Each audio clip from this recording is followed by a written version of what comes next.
नमस्कार दोस्तों, स्वागत है आप सभी का इन खबर पर। उत्तर प्रदेश की राजनीति और इस राजनीति में मुख्तार अंसारी का परिवार और सूबे के मुखिया योगी आदित्यनाथ के बीच का रिश्ता आप सब जानते ही हैं कि कैसा है। और जो देश में लोकसभा चुनाव हुए, खासकर उत्तर प्रदेश में जो नतीजा आया वो बीजेपी के पक्ष में नहीं गया। और गाजीपुर लोकसभा सीट, जहां गृह मंत्री से लेकर प्रधानमंत्री और सूबे के मुखिया योगी आदित्यनाथ तक सबने डेरा डाला, लेकिन गाजीपुर का चुनाव दिलचस्प तो रहा, लेकिन जीत मिली अफजाल अंसारी को। और अफजाल अंसारी ने लगभग 1,20,000 वोटों के अंतर से जो है वहां पे चुनाव जीता और बीजेपी के लिए बड़ी चुनौती हो गई। और आपको बता दें कि अब जो है नतीजों के बाद अफजाल अंसारी योगी आदित्यनाथ की तारीफ करते हुए नजर आ रहे हैं। अफजाल अंसारी ने कहा कि जो बीजेपी की 33 सीटें आई हैं उत्तर प्रदेश में, उसमें सबसे बड़ा योगदान योगी आदित्यनाथ का रहा। वो तो भला कहिए योगी आदित्यनाथ का कि उनके वजह से 30 सीटें बीजेपी जीत पाई और प्रधानमंत्री मोदी के चेहरे पर बीजेपी सिर्फ और सिर्फ उत्तर प्रदेश में 3 सीट जीत पाई है। ये मैं नहीं, ये अफजाल अंसारी कह रहे हैं। जरा आप भी सुन लीजिए कि अफजाल अंसारी ने क्या कुछ कहा। अरे भैया, संभाल दिया योगी आदित्यनाथ ने। मोदी का जादू खत्म हो चुका है। आप बताओ, मोदी जहां से चुनाव लड़े, बगल में चंदौली नहीं बचा, गाजीपुर नहीं बचा, मछली शहर नहीं बचा, 3 तरफ से बनारस घिरा हुआ है, तीनों सीट हार गए।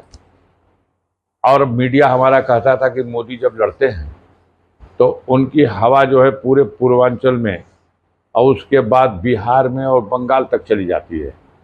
लेकिन वो तो अंतिम चरण में योगी आदित्यनाथ ने बनारस में आकर के एकदम खूंटा गाड़ करके इस बात का प्रयास कर दिया और अपने लोगों को तेज किया कि किसी भी सूरत से मोदी जी को जिता देना है। और नहीं, यकीन मानिए, मोदी जी भी चुनाव हार गए होते अगर इतना मजबूती से योगी आदित्यनाथ न लगे। हमारा ये मानना है कि 33 सीट जो मिली है उसमें 30 सीट योगी आदित्यनाथ के प्रयासों, मेहनत और उनके चेहरे पर 30 सीट लौट के आ गई।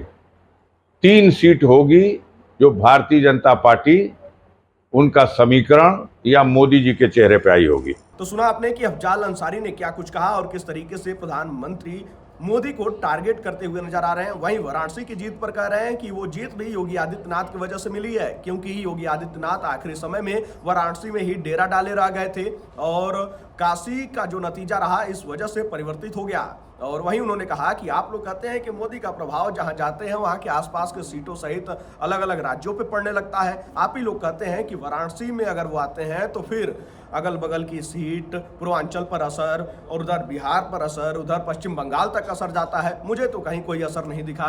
खैर, अफजाल अंसारी की इन बातों पर आप क्या सोचते हैं, आपकी क्या राय है? आप अपनी राय कमेंट बॉक्स में हमारे साथ जरूर साझा कीजिएगा।